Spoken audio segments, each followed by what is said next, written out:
Hey, I was just thinking, and I needed to record this. Hopefully I'll be putting it out soon, but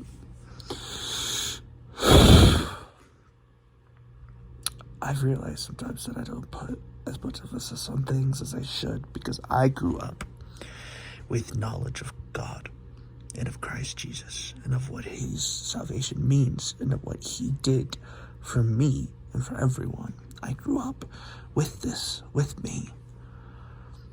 There's a lot of people who didn't. There's a lot of people who have destructive, twisted versions of Christ that lay in their hearts.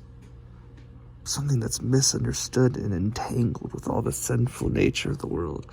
And it's, a lot of it's been wrought by our religious communities and our churches, who, instead of showing great love, have instead shown a great disdain. Not to say that moral fortitude isn't important, but Jesus Christ was born, and he was shrouded in glory and power, separate from the pit of sin that is in every man's heart. He did not have this sin in his heart. He was free.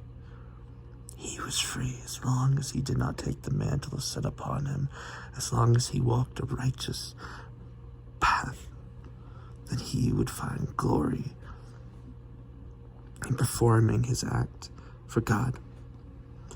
Can you imagine? Just like you have air to breathe, sunlight to warm your skin, teeth to chew your food, hands to get your dreams, Jesus Christ was the Son of God.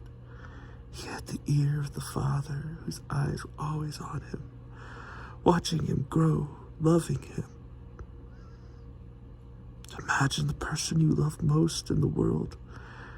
Imagine how you would never let anything separate you from them.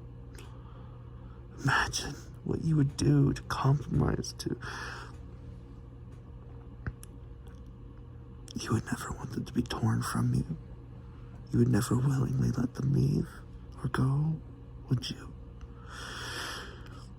For Christ, for Jesus, he walked such a good, righteous path and willingly was shamed, willingly was torn down. He gave his own life up. He himself laid it down, for only he had the power to. And in that moment of ultimate cruelty, when they whipped and beat him, when they spit on him and cupped his ears and yelled and slurs and had him carry a heavy wooden cross, the same thing he would be nailed to and killed on. In that moment,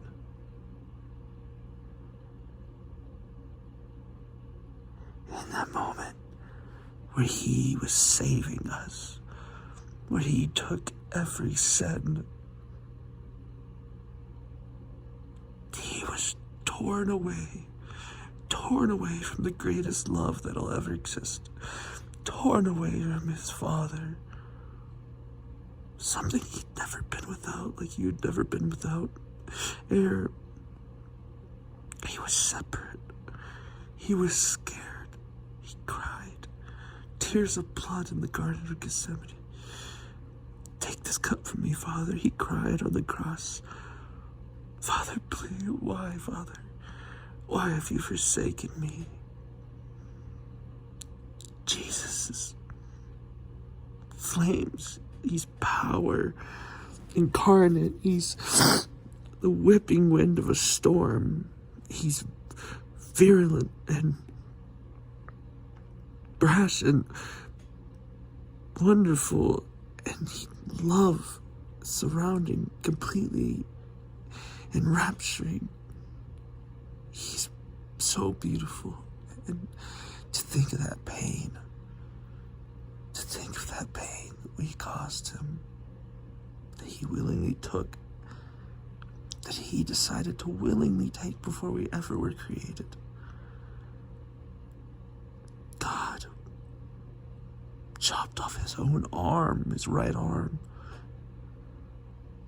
He removed himself from his own victory and went to hell 3 days. Can you imagine the eternity that must have felt like, and the suffering under the earth?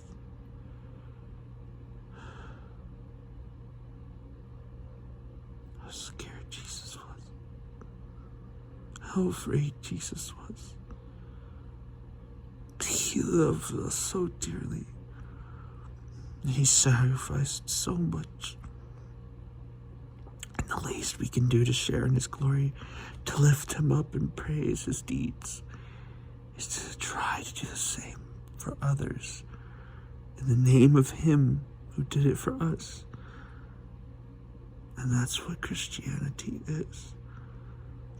Accepting Christ as King, the Son of God, believing in the salvation provided at the cross, taking that salvation and repenting, completely adjusting your way of life, and being Christ to other people, letting him flourish inside of you, grow, letting him become who you are, sacrificing your will, sacrificing bits of yourself, because that's what he did. He sacrificed.